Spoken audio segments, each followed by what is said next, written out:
लगातार लाठी बरसा रहे। अच्छा, बिहार तो मैं अगर निर्देश देता तो गोली चल जाती, तो उनके एक भी वहाँ खड़ा होने की स्थिति में नहीं रहते। और जानलेवा हमला, मंत्री की हत्या भी हुई। मैं एक हमारे कार्यकर्ता की हत्या भी मैंने उस दिन हो गई उनके मार से। बिहार विधानसभा घेराव को लेकर जिस तरह 13 जुलाई को भाजपा कार्यकर्ता पहुंचे हुए थे, उसी में जिस तरह बिहार पुलिस द्वारा महाराजगंज के सांसद पर जिस तरह लाठी बरसाई गई है। महाराजगंज के सांसद उनके सुरक्षाकर्मी जो बार बार बोलते गए कि महाराजगंज के सांसद है, इनका नाम सिकवाल जी, उसके बावजूद भी बिहार पुलिस द्वारा लाठी बरसाई गई है। मेरे साथ महाराजगंज सांसद मौजूद है। पूरी घटना क्या कुछ घटी थी, जानकारी लेने का प्रयास करेंगे। सर, क्या कुछ घटना घटी हुई थी? देखिए, काफ़ी दुर्भाग्यपूर्ण घटना थी और सरकार के रवैये पर हर स्तर पर हर जगह प्रश्न उठ रहा कि आपने लाठी चलाया है कि जान मारने की नियत से अपने गुंडों के माध्यम से जान मारने का प्रयास किया है। जिस तरीक़ा से लाठी बरसाई गई, शांतिपूर्ण ढंग से पूर्व घोषित कार्यक्रम के अनुसार विधानसभा जाते समय, वो कहीं आज तक हुआ नहीं है। हम लोगों ने जंगल राज को भी देखा है, जिनके शर्त में यह अभी माननीय मुख्यमंत्री जी हैं, जिनके खिलाफ में यह अपने भी लड़ते रहे हम लोगों के साथ में, उनके भी राज को देखा है।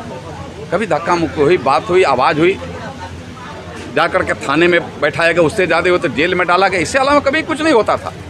राजनीतिक स्तर पर कार्यकर्ता या फिर नेता अपनी आवाज़ को उठाएंगे नहीं?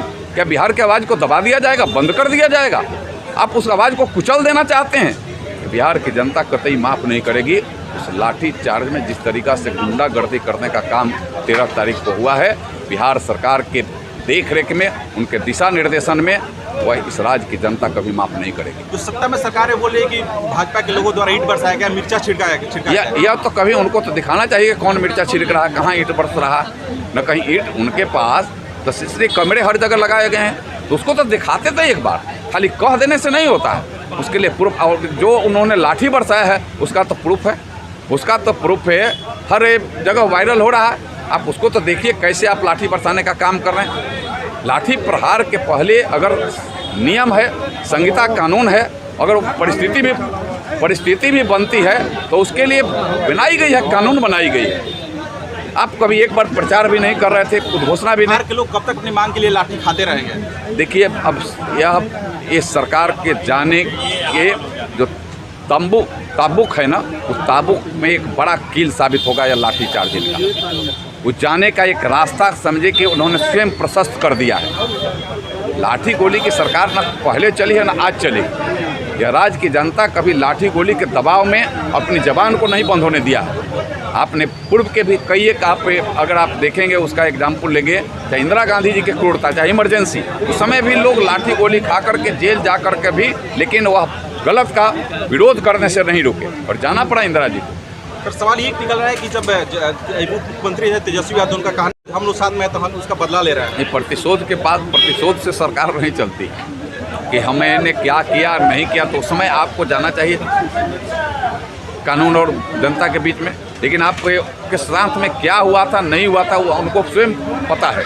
लेकिन आज करेंगे प्रतिशोध में हम कर रहे हैं तो ये तो और घातक है। उनके ताबुक में तो दूसरा कील साबित हो जाएगा कि प्रतिशोध में सरकार, संस्था और व्यवस्था नहीं चलती है। वो तो व्यवस्था है, प्रतिशोध में नहीं चला सकते हैं। सर, आपके द्वारा थाना में प्राथमिकी दर्ज कराने के लिए आवेदन भी दिया गया है, पार्टी के द्वारा कोर्ट में भी याचिका दायर किया गया है। क्या कुछ सर लग रहा है सर? देखिए, हमने जानलेवा हमला हुआ है, कई एक अस्पतालों में सैकड़ों कार्यकर्ता अपनी इलाज करा। मैं तो कल ही निकल करके आया, क्योंकि मैंने पहले ही कहा कि चाहे आप जितना लाठी बरसाओ, विकास को कहीं भी बाधित नहीं होने देंगे। अगर स्टेचर पर भी आकर के इस विकास कार्य को करना पड़ेगा तो मैं करूंगा, लेकिन महाराजगंज की जनता की आवाज़ और उनके विकास से कोई समझौता न हुआ है, न आगे होने दूंगा। और सरकार की बर्बरतापूर्ण रवैये का जनता जवाब देगी। जनता हर चीज़ का जवाब देते रहती है, उनका जवाब तो माननीय मुख्यमंत्री जी को मिलना ही मिलना है।